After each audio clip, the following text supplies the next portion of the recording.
Kozhikode government law കോളേജിലെ വിദ്യാർത്ഥിയുടെ മരണത്തിൽ ദുരൂഹത. ഫാത്തിമ മൗസ നിസാര കാര്യത്തിന് ആത്മഹത്യ ചെയ്യില്ല എന്ന സുഹൃത്ത്.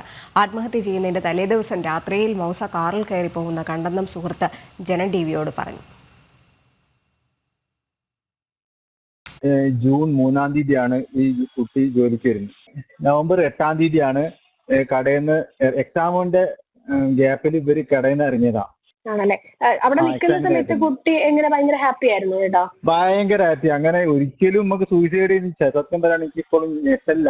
ആ കുട്ടി മരിച്ചു എനിക്കിപ്പോഴും വിശ്വസിക്കാൻ കഴിയുന്നില്ല. ആ കുട്ടി കാർ കയറി പോകുന്നത് കണ്ടിട്ടുണ്ടായിരുന്നോ? കാർ കയറി പോകുന്നതല്ല, കാറിൽ ഇങ്ങനെ പാസ് ചെയ്യുന്നത് കണ്ടിട്ടുണ്ട്. അത് ഏകദേശം ഒരു 11 മണി സമയം. 11 മണി രാത്രി. ഈ കാറും പ്രതിയായിട്ട് ബന്ധമുണ്ടോന്ന് അറിയില്ല. ആ നിസാര കാര്യങ്ങൾക്കൊന്നും അങ്ങനെ സൂയിസൈഡ് ചെയ്യുന്ന ആളല്ല. പോസ്റ്റ്മോർട്ടം ചെയ്യുന്നിടത്ത് ഞാൻ പോയിട്ടുണ്ടായിരുന്നു. ഇപ്പൊ ബോഡി അങ്ങോട്ട് വെച്ച് അപ്പൊ ചെക്കന്മാരോട് ചോദിച്ചു എന്തെങ്കിലും സംഭവം ഉണ്ട്. അപ്പൊ ഈ കുറിപ്പിന്റെ കാര്യം അവിടുന്ന് ഒന്നും പറഞ്ഞില്ല. പക്ഷെ എന്റെ വീടിന്റെ അടുത്തുള്ള കുട്ടികൾ കുറിപ്പ് കിട്ടിയിട്ടുണ്ട് എന്ന് പറയുന്നുണ്ട്.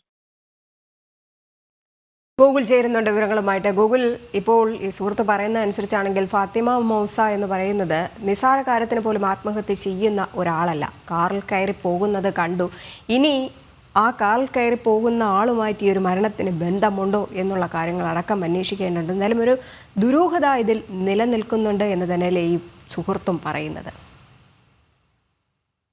നമുക്ക് മനസ്സിലാവുന്നത് ഈ മരണപ്പെടുന്നതിന് തൊട്ട് തലേ ദിവസങ്ങളിലൊക്കെ കുട്ടി നല്ല സന്തോഷവതിയായിരുന്നു. ആ രീതിയിലായിരുന്നു പെരുമാറ്റം. ആ കുട്ടിയുടെ അന്നത്തെ ദിവസത്തെ പെരുമാറ്റം കണ്ടു കഴിഞ്ഞാൽ കുട്ടിക്ക് എന്തെങ്കിലും മാനസികമായിട്ടുള്ള പ്രശ്നമുള്ളതായോ അല്ലെങ്കിൽ എന്തെങ്കിലും അസ്വസ്ഥത ഉള്ളതായോ ഒന്നും മനസ്സിലാക്കാൻ സാധിക്കില്ല എന്ന രീതിയിലായിരുന്നു കുട്ടിയുടെ പ്രതികരണം ഉണ്ടായിരുന്നത്. അതുതന്നെയാണ് ഈ മരണത്തിലെ ദുരൂഹത വർദ്ധിപ്പിക്കുകയും ചെയ്യുന്നത്.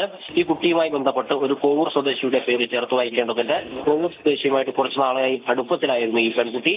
എന്നാൽ ഈ പെൺകുട്ടി ഫാത്തിമ മൗസ മരണപ്പെട്ടതിന് ശേഷം കോവൂർ സ്വദേശിയായ വ്യക്തി ഒളിവിലാണ്. അയാളെ കണ്ടെത്തുവാൻ വേണ്ടി സാധിച്ചിട്ടില്ല. പെൺകുട്ടിയുടെ മൊബൈൽ ഫോൺ കാണാതായിരിക്കുന്നു എന്നത് ഈ കേസുമായി ബന്ധപ്പെട്ട വിഷയത്തിന്റെ ഗൗരവം വർദ്ധിപ്പിക്കുന്നുണ്ട്. ഈ ഫാത്തിമ മൗസയുടെ സുഹൃത്ത് എന്ന് പറയുന്ന ഒരാൾ ഈ ഫാത്തിമ മൗസയുടെ വീട്ടിലേക്ക് വിളിച്ചതിന് ശേഷം പെൺകുട്ടിയുമായി താൻ പ്രണയത്താണെന്ന് പറയുകയും ചെയ്തിരുന്നു. എന്നാൽ ഇയാൾക്ക് ഒരു ഭാര്യയും കുട്ടിയും ഉണ്ട് എന്നൊരു വിവരം അയാൾ ഈ ഫാത്തിമ മൗസയിൽ നിന്ന് മറച്ചു വെച്ചിരുന്നു. ഈ വിവരമൊക്കെ പെൺകുട്ടി അറിഞ്ഞതിന് ശേഷം ഇയാളുമായി ബന്ധപ്പെട്ട അഭിപ്രായ വ്യത്യാസം ഉണ്ടായി എന്നാണ് പ്രാഥമികമായി വിലയിരുത്താൻ മനസ്സിലാക്കാൻ വേണ്ടി സാധിക്കുന്നത്. ഇതാണോ ഈ ആത്മഹത്യയിലേക്ക് അല്ലെങ്കിൽ മരണത്തിലേക്ക് നയിച്ചത്?